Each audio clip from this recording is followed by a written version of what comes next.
Whilst we're talking about USAID, Elon Musk, the man who was responsible for cutting so much of that waste and fraud, well, he had some parting words for members of the media, pointing out that they are the ones responsible for so many of the slings and arrows that have come his way, and they are discredited. The president mentioned that you had to deal with all the slings and arrows during your time at Doge. There's this. Well, some of the people, some of the media organizations in this room were the slingers.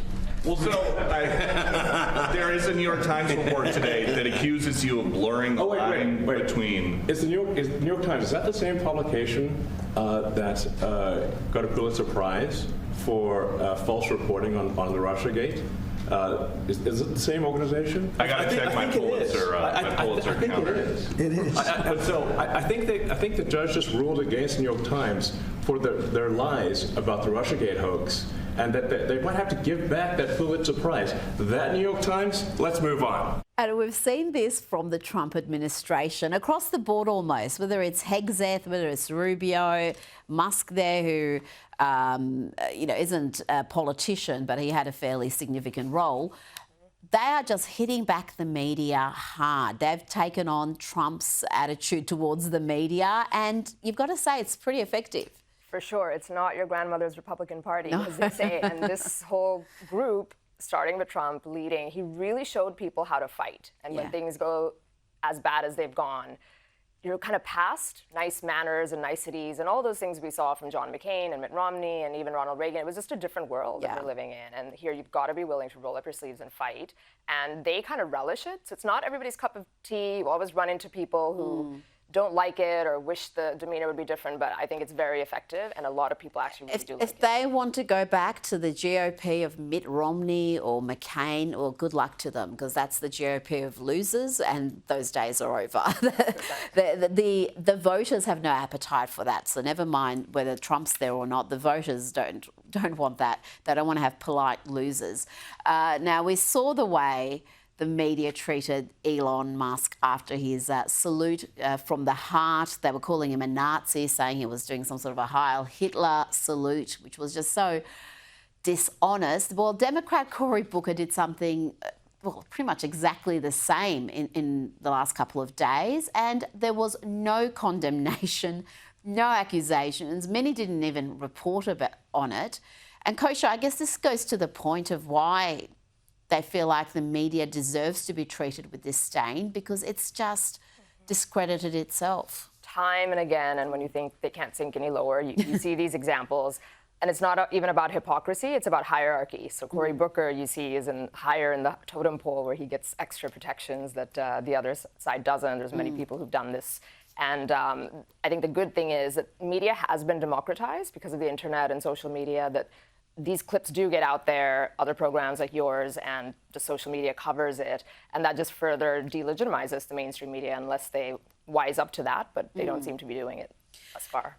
And sticking with the media, yesterday we had CNN claiming that the Colorado terror attack was carried out by a white man. And here we have NBC going to great lengths not to use the words like Jews or even pro-Israel, calling the victims of the attack Gaza hostage awareness marches. I mean, really, Kosha.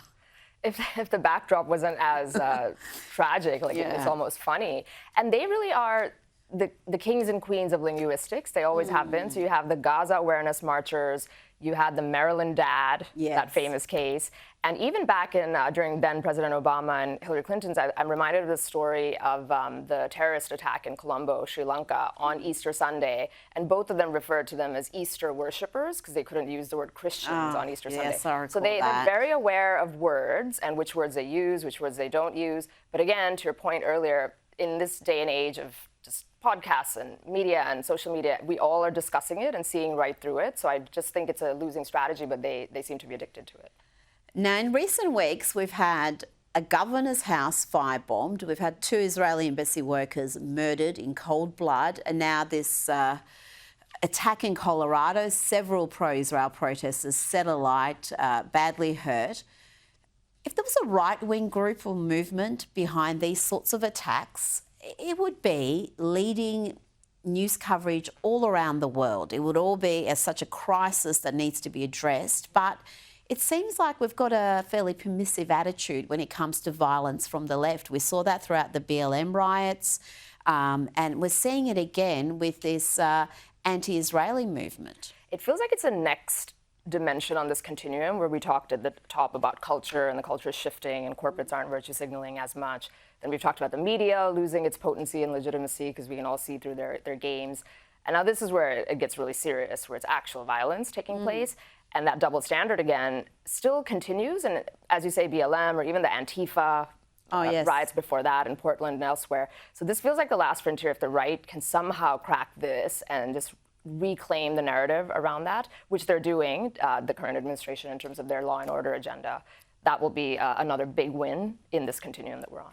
And we see that everywhere. There was Antifa, you mentioned. There was some violence in California where they were there to protest against, I think, some Christians who were gathering. And we see it right here in Australia when we have the Let Women Speak marches. And there's always some sort of a counter-protest because they're not allowed to speak without the far-left activists disrupting them.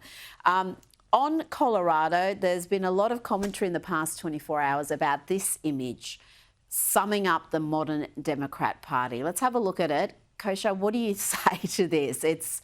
There's a lot happening in that picture. Oh my goodness, I could say modern Democrat Party in an AI simulator and I don't think it would come out very different from that. You've got the flag in the background, it's like perfectly framed in the middle. You have this violent person and it's the heinous acts he committed. He's shirtless, he's not in particularly good shape, he's an illegal immigrant, throwing a Molotov cocktail. And I think it does sum it up, everything we just talked about, the cultural virtue signaling, the way the media is covering it, and then the violence from the left that's been getting away, but not for long. We'll see what's going to happen. Some judge is likely going to block his deportation, but cases like this only help the cause politically on the other side because these are not sympathetic figures. And Trump's made that point. Mohammed Solomon, the alleged attacker there, is an Egyptian national in the US illegally. He's overstayed his visa, entered the US during the Biden administration, sought asylum in 2022, was granted the right to work.